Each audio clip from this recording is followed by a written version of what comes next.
Nesta hora, claro, vale trazer isso à tona. Os bombeiros lembram isso sempre e é verdade. O Corpo de Bombeiros costuma dizer: nenhum incêndio começa grande. Todo incêndio começa com uma faísca, uma fagulha, um disparo. E o desleixo, a falta de zelo, a proximidade com a mediocridade, no afeto, na convivência, na política, na profissão, na religião, na amizade, tal como o mundo, né, da proteção dos bombeiros no alerta vem sem que a gente necessariamente imagine que poderá ter o efeito que tem. Essa é a razão pela qual fez muito sucesso esse ano um vídeo que foi postado numa das minhas redes em que eu falo sobre a importância de lavar louça. Pode parecer estranho alguém da área de filosofia falar sobre isso, mas eu não falava ali sobre lavar louça em si. Eu falava ali sobre a necessidade de você e eu prestarmos atenção na nossa familiaridade com o desleixo. Por exemplo, você sai de casa hoje para vir para cá. Quem de casa veio, porque muita gente veio de outras cidades, alguns vieram direto do trabalho, algumas pessoas vieram, né, de locais um pouco, como eu dizia, mais distantes, outras e outros que aqui estão, né, vieram de outras atividades, mas ao chegar aqui, alguns que vieram de casa, eventualmente talvez tenham se alimentado. E ao se alimentar, deixou sobre a pia, ou dentro da pia, o prato, a panela, algum talher. Supõe-se que você, ao chegar em casa à noite, vai lavá-lo. Há pessoas que não resistiriam a não lavar. Isto é, não conseguiriam ir dormir em paz com um prato na pia. E outras nem notariam. Outras não só teriam deixado o prato lá com os talheres, como ele teria se agregado de modo amistoso com a louça do almoço e eventualmente do café da manhã. Como já está lá e você passa e vê aquela pilha e diz: ah, daqui a pouco eu lavo, e às vezes sai e não o faz, você vai se acostumando com aquela paisagem indecente. E você deixa para amanhã e diz: agora estou sem tempo. Para que eu vou lavar essa louça? Agora, é necessário fazê-la e dá trabalho. E a ideia do trabalho muitas vezes te trará, inclusive, algo que pode parecer estranho: satisfação. Porque há pessoas que dizem: eu adoro lavar louça. Eu sempre desconfio de pessoas que falam essa frase. Talvez ela tenha alguma perturbação. Mas ainda assim, há pessoas que dizem: eu não gosto de cozinhar e gosto de lavar louça. Ou eu não gosto, tanto faz. Mas, levando em conta que pessoas mentalmente saudáveis não gostam de fazê-lo, chego eu em casa e tenho lá uma louça para lavar. Eu começo, você começa, muitas vezes de modo mal-humorado, você vem fazendo. Aí você começa a criar teu método. Primeiro você lava aquilo que são os pratos, depois você vai deixando as panelas de lado, aí você pega os talheres e junta e passa na água todos de uma única vez. E quando você, depois de uns 10 minutos, começa a te dar um desejo de fazer bem aquilo e fazer direito, e você começa a ter prazer em estar fazendo aquilo, e quando você termina, que está tudo penduradinho, arrumado, encostado, nada na pia, você ainda pega um paninho, passa em cima da pia para ficar seco, enxuga a torneira, dá um passo atrás e sorri e contempla. Olha só, você está batendo palma para quem? Para a contemplação. A louvação do que deve ser louvado. E o que é que deve ser louvado na família, na escola, na empresa, na cidade, no ambiente, na religião? O capricho. Mesmo que você não quisesse fazer aquilo. Me lembrei ontem à noite de uma frase antiga, que é muito repetida e que tem um valor muito forte. e que está conectada ao tema de hoje. A frase que diz: cada um colhe o que planta. Cada uma colhe o que planta. O mais interessante é que essa frase, ela aparece de modo registrado, intenso, na obra de um dos maiores filósofos latinos da história, um homem chamado Marco Túlio Cícero. Muita gente conhece, claro, pelo nome pelo qual ele ficou mais conhecido, que é Cícero. Várias vezes você tem frases, ideias, pensamentos que foram produzidos exatamente por Cícero. Cícero foi um político, ele foi cônsul de Roma, ele foi alguém que teve uma influência imensa dentro do governo no século I a.C., né? E Cícero é autor de uma obra escrita no ano 46 a.C., chamada O Orador. Ele foi conhecido também pela capacidade imensa de oratória que ele carregava. Pessoas com mais idade como eu tivemos um pouco ainda na universidade do estudo do latim. E uma das coisas que se fazia em relação ao estudo do latim era exatamente o exercício da oratória. E a oratória se dava, claro, com textos clássicos, especialmente aqueles produzidos, escritos por Cícero. É impossível pensar, né, o modo de reflexão ocidental sem trazer à tona a contribuição desse filósofo. Esse filósofo Cícero, ele nessa obra que eu mencionei, O Orador, inseriu essa frase agora que eu trouxe, que você já conhecia, claro, que faz parte do nosso dia a dia, que é: cada pessoa colhe o que planta. Eu brinco às vezes, e eu fiz até numa outra palestra nessa semana, porque há uma ideia antiga que diz que Deus é bom e justo. Deus é bom e justo. Olha que curioso, a ideia central é: Deus é bom porque você escolhe o que plantar. Cada pessoa planta o que desejar. Mas é também Ele justo, porque você só colhe aquilo que plantou. Isto é, a bondade está na possibilidade da escolha de cada pessoa, e a justeza está em que você decide aquilo que planta, mas só colherá exatamente isso. Perguntaria eu: será? Será que tudo aquilo que se colhe é exatamente aquilo que se plantou? E as circunstâncias em que você planta e não colhe? E quando você colhe e não plantou? Esta ideia, ela traz à tona algo que é muito marcante dentro da reflexão trazida também por Cícero. E aí uma curiosidade: Marco Túlio Cícero foi executado no dia 7 de dezembro do ano 43 a.C., isto é, há 2066 anos. Ele, Cícero, morreu com 63 anos de idade. Ele nasceu no ano 106 a.C., no dia 3 de janeiro, e construiu uma carreira dentro da política, dentro dos negócios e dentro da filosofia, que é marcante. Aliás, ele foi alguém que atuou junto a Júlio César. E quando César foi assassinado, no ano 44 a.C., ele, Marco Túlio, ficou ao lado, né, de um adversário de Marco Antônio, e depois ao lado daqueles que buscaram enfrentar Marco Antônio, um dos generais de César.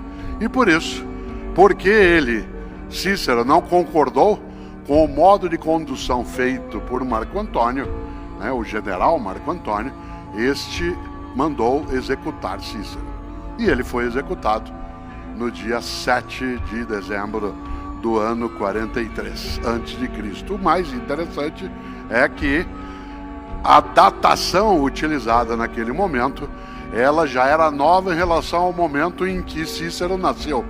Cícero nasceu, como eu disse, no ano 106 a.C., e ele nasceu no mês de janeiro, que era, olha que coisa curiosa, o penúltimo mês do ano. Eu quero dizer uma coisa que algumas pessoas aqui talvez não saibam. Eu gosto muito de lidar com essa ideia.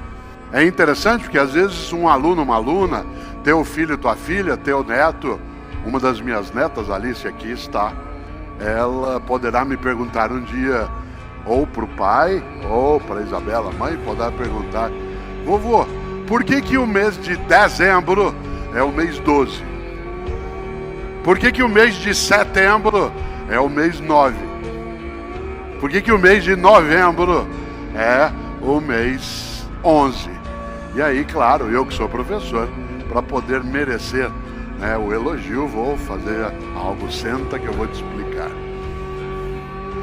É interessante, é gostoso fazê-lo, porque uma das coisas que mais eleva a nossa capacidade é poder partilhar. Pedro lembrou ao final da fala, né, de meus colegas da PUC, que atuando na área de limpeza, segurança, administração, raramente entrariam numa sala de aula, né, para me ouvir falar sobre Cícero, que é alguém que a gente precisa sim ler e estudar, mas que com a possibilidade do mundo digital, ao modo como o Pedro trouxe, isso é possível. Não é o mundo digital que os faz entrar naquela sala de aula, é que o mundo digital retira as paredes daquele tipo de sala de aula e faz com que, por exemplo, isso que eu esteja aqui agora falando, porque também, em momento ou outro falei, né, isso foi para as redes sociais, colocou a condição de uma partilha mais ampliada. E para quem não sabe, o mês de dezembro é o mês, agora 12, mas ele era o 10º mês do ano, até o ano 46 a.C. O calendário romano, que é anterior a Júlio César, o ano se iniciava em março. O primeiro dia do ano era 1º de março. Com toda razão, porque Marte, que é o deus da guerra, portanto uma divindade forte no mundo antigo latino, era quem marcava o início do ano. E por isso o mês de março tem a sua origem do nome exatamente em honra do deus Marte. Por isso o ano se iniciava em 1º de março e o último mês do ano era fevereiro. Razão pela qual o mês mais curto, porque ele servia para o acerto do calendário. Ele servia para que se pudesse ajustar num calendário lunisolar, né, em que se usava o Sol e a Lua como referência no movimento aparente do Sol e certo da Lua, né, para as referências todas. E o mais interessante é que o ano se iniciando no dia 1º de março, o mês 11 era exatamente janeiro. Olha quanta coisa inútil você não sabe. Mas enquanto eu falo, você fica numa tensão imensa. Você gosta de saber o que não sabe. Aquilo que você ainda não sabe te renova, faz com que você ganhe densidade, faz com que haja maior possibilidade até de fortalecer o teu esforço. Obviamente que, como Pedro trouxe à tona, vaca não dá leite, é preciso ir buscar, é preciso ir atrás, né? E nesse sentido, a ideia de trazer algumas explicações ao dia a dia exige um preparo prévio anterior. Eu não fiquei, pelo óbvio, dada a minha profissão, sentado aguardando uma iluminação que viesse e trouxesse a mim a informação. É necessário que eu vá atrás dela, que eu vá buscá-la, que eu saiba selecioná-la. Mas o mais gostoso disso é que Júlio César, no ano 46 a.C., isto é, no mesmo ano em que Cícero produziu a obra O Orador, no qual está a frase "cada um colhe o que planta", ele mandou fazer uma alteração no calendário.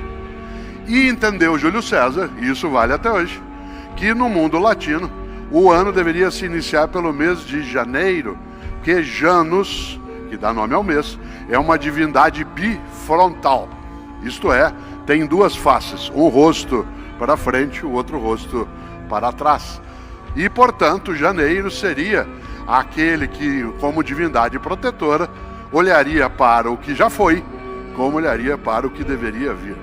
E a partir daí, todos os países sob influência ocidental foram adotando o calendário juliano, né, que trouxe essa marca do ano se iniciar em janeiro. O único país do mundo em que o ano continua iniciando em março é o Brasil.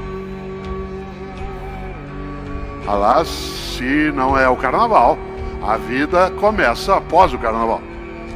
E nós somos um país clássico, persistente, não desistimos, né? Nisso somos aderentes às ideias né, de Júlio César. Em 1998, eu tinha 44 anos de idade. Eu fui assistir a um filme que talvez quem tem mais idade que tenha assistido, chamado O Resgate do Soldado Ryan. Esse filme conta uma história que a gente não pode esquecer. E ele tem nele algo que eu queria trazer como marca inicial nessa reflexão. Quem aqui assistiu ao filme se lembra, ele é um filme já clássico, o que eu vou falar aqui é spoiler, mas isso para quem já assistiu não vale, para quem não viu, feche os ouvidos. O filme conta uma história magnífica, difícil de assistir. É um filme do Steven Spielberg, cujo ator principal é o Tom Hanks, e o segundo é o Matt Damon. Nesse filme, o roteirista produziu uma história maravilhosa e difícil de lidar. Na Guerra Civil Norte-Americana, houve uma situação em que 4 filhos de uma mesma mãe morreram na Guerra Civil Norte-Americana. E, como 3 deles haviam sido mortos durante o combate, as forças de direção trouxeram o 4º filho para que ele não fosse também morto e a família não ficasse sem nenhum dos seus. Ele não o fez. O roteirista do filme O Resgate do Soldado Ryan leu essa história porque viu um dia o túmulo deles e resolveu passar a história para a Segunda Guerra Mundial.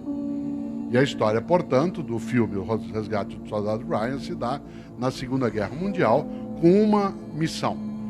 Há um capitão, que é feito pelo Tom Hanks, que precisa juntar mais 7 e montar um grupo que vá até a Europa, a França, resgatar um paraquedista que, especializado em ataque, tinha se perdido no meio da Europa porque o paraquedas caiu, né, num local onde não havia tropas aliadas. É necessário que ele vá ser resgatado por comando do general Patton. O general Patton determinara que famílias em que havia vários filhos, quando alguns deles tivessem morrido, aquele que sobrevivesse deveria ser levado para casa. Isso é real. No caso, a história não é real em relação à Segunda Guerra, mas em relação a esta autorização, sim. E o filme se dá exatamente com a organização de um grupo de 8 pessoas que desembarca na Normandia, né, exatamente em 1944, no famoso dia D. Os primeiros 20 minutos desse filme, para quem não gosta de cinema realista, não deve ser visto, porque você tem que ficar de olhos fechados. Ele é absolutamente nada romântico com a ideia de guerra, de arma, de sangue. É uma coisa fortíssima. E eles entram na Europa em busca de um rapaz chamado Ryan, que precisa ser levado para casa. Dá para você imaginar como a história se desenrola. Isto é, acharam um paraquedista de uma tropa norte-americana perdido na Europa em meio a uma guerra, né, ainda mais sem aqueles meios digitais que o Pedro tanto aprecia, né, um pouco mais complicado. E é curioso porque eles vão pouco a pouco, vários deles vão morrendo para chegar até o soldado e o encontram. E ele se recusa a ir para casa, ele não quer, ele quer continuar em combate, ele acha que é um dever e uma missão dele continuar no combate. Mas vários morrem para que ele possa ser salvo. E uma cena inacreditável, dificílima de lidar, é a cena quase final, em que o capitão, feito pelo Tom Hanks, ele está morrendo, porque ele enfrenta um tanque dos nazistas. E ele perece exatamente nesse combate. Pouco antes de morrer, enquanto ele está deitado, encostado numa mureta, quase já no final, o Ryan vai até ele. O jovem de 18 anos vai até ele e o capitão, segura o Ryan pela gola do uniforme, olha para ele um pouco antes de morrer e diz: faça por merecer. Faça por merecer. E o filme vai até o final com algo fortíssimo, que é o Ryan, já idoso, no cemitério visitando o túmulo do capitão.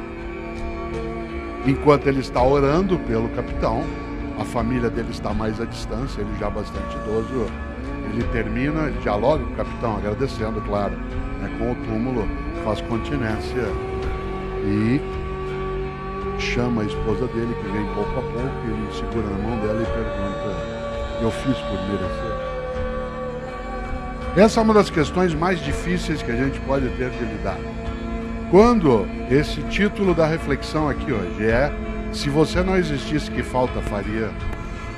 Em última instância, a grande pergunta é: fazemos por merecer? Por merecer a existência, a vida, esse mistério magnífico do qual nós participamos, não conhecemos toda a razão? Essa vida que nós partilhamos com outras e outras formas de vida, será que nós a desperdiçamos, a colocamos fora? Cada vez que eu vejo e revejo a cena, eu me lembro dessa pergunta que ecoa dentro de mim, sem ser aqui dramático em excesso, sem ser também piegas. A frase é muito forte. Se alguém grudasse na gola do meu casaco e tivesse morrido quase, como aconteceu, com vários outros, para que eu pudesse viver, e dissesse no último suspiro: faça por merecer. Isso é forte demais. É interessante, porque as homenagens que a gente recebe, elas, vez ou outra, nos levam exatamente a pensar isso. Será que nós fazemos por merecer? Merecer o quê? A amizade que partilhamos, a solidariedade que nos oferecem, a alegria que a gente pode ter, os momentos também de fraternidade que se tem, aquilo que é para nós uma condição de existência que não necessariamente é colocada com outras e outros.